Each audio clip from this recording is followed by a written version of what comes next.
Hi, I'm Ruggero from One Foot in the Door, and today I want to talk about characters that don't change and movies that are based around characters that don't change.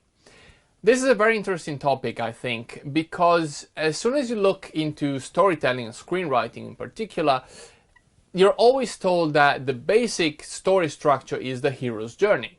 So the hero's journey is basically the protagonist starts in a place of unhappiness because he or she has a flaw, something that doesn't work, and so they want to achieve something, but the flaw is holding them back.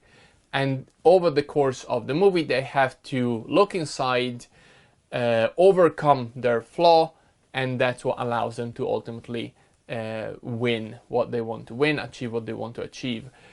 Although sometimes it can happen that they don't actually achieve what their goal is, what the thing they want, because it doesn't matter, because the real story is about them overcoming their flaw, not achieving something external. Because that's sort of the basic structure of most stories, most movies especially. However, there are a lot of movies where that doesn't happen. And I'm not talking about a negative change arc. So the hero's journey is what we call a positive change arc. We have the opposite, okay, when someone goes bad, and there's three types of that, but whatever. So what I want to talk about today is three types of structures where the hero doesn't actually change, okay? And the first one the one that made me think about this is Alien by Ridley Scott. If you watch Alien, Ripley, played by the amazing Sigourney Weaver, doesn't change. She doesn't need to change. She doesn't have any particular flaws. She already believes in herself. She knows what should be done. In a way, as someone put it, it's a story about a group of men not listening to a woman and getting murdered by the horrible monster because they didn't listen to the woman, which is totally true. But apart from that, that's the point. She never changes. So what kind of structure is that movie using? So there's three main types of structures where a character does not change. So the first one is what K.M. Wayland talks about in the book Creating Character Arcs, which is this one. There we go. Really good book. I do recommend it. And they go on so in that book, it's all types of structures are analyzed, although in terms of characters that don't change, they only talk about the flat arc. So the flat arc is when the protagonist doesn't change, but the world around the protagonist does. So what does that mean? It means the character doesn't have to learn anything about herself. She already knows not only who she is, but she knows the truth. She might have her own flaws. She's not like a perfect human being or whatever, but she doesn't have any specific internal weakness that she has to work on. What the issue is that the world around the protagonist is rotten, is not working. So the story is basically about her changing the world around her.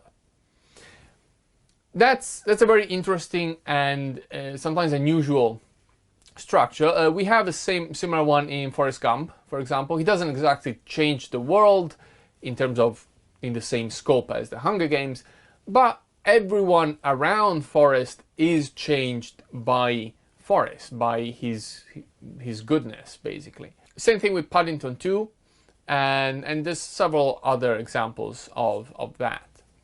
So that could be one option, so ask yourself, what kind of story am I telling? If your story is about someone changing the world or changing something outside of themselves, maybe this could be it. Maybe this could be the thing. So maybe this character doesn't necessarily need to learn anything specific about himself or herself.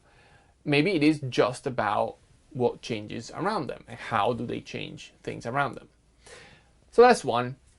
Then I identified this by myself. I'm sure someone else would have identified these before. I identified two more types of stories for feature films. We're talking, okay. For feature films, we're talking two other types of stories that don't have the character changing. So the first one is the survival story. Survival story is usually horror movies. It's quite specific. It's rare that they can be thrillers as well, but usually it's more for horror this. So when there's nothing really that the protagonist has to learn or, you know, dig deep inside their own psychology or be tested or whatever, it's literally just survival. There's a monster chasing them and they have to survive. That's it. It's very simple. We have some amazing movies, again, Alien, Halloween, you know, amazing movies. The sort of flip side, the bad side of this, is that it does tend to be a bit shallower as a type of story, and not everyone will enjoy it. It's a very genre-specific story, which is not for everybody. Third type of structure is the Swashbuckle Adventure. The Swashbuckle Adventure, as I like to call it, again, this I made it up myself. Sure, someone else already discussed this with a different name. I like to call it that because it is typical of stories like James Bond or Indiana Jones or Zorro. So those kind of tongue-in-cheek action stories, usually with one lead protagonist that is a bit over the top, a bit larger than life.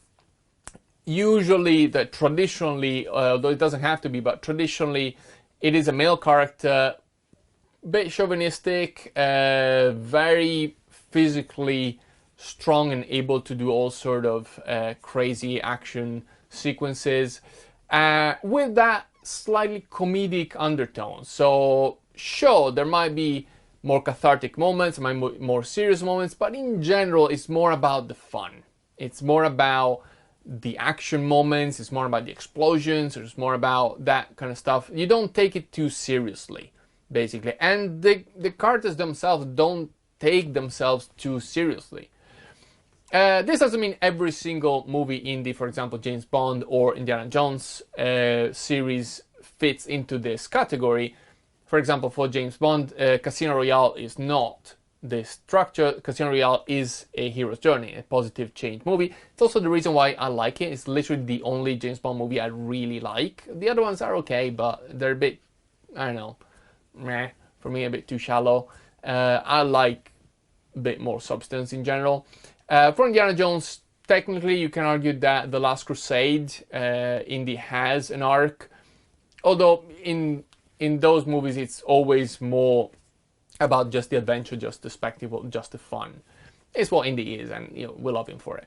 So that is the type. Obviously, it doesn't have to be a male, slightly chauvinistic protagonist. It can be anything. It's just the type of style. So, as again, the character, the lead character, doesn't need to change. Doesn't need to look inside. Doesn't need to learn anything. Doesn't need to change anything about who she is, who he or she is. They just go on the adventure and have a lot of fun blowing things up and going car chases and all sort of crazy things, basically. These are for feature films. You can argue that comedic sketches follow a similar structure. They are quite rare in feature-length format, which is why I think very often movies that are born from basically a sketch. So when you see, for example, a comedian that becomes famous for a series of sketches and then they try and turn that into a blown-up feature film, it feels blown out. It feels too big. If the sketch is not big enough for the overall movie.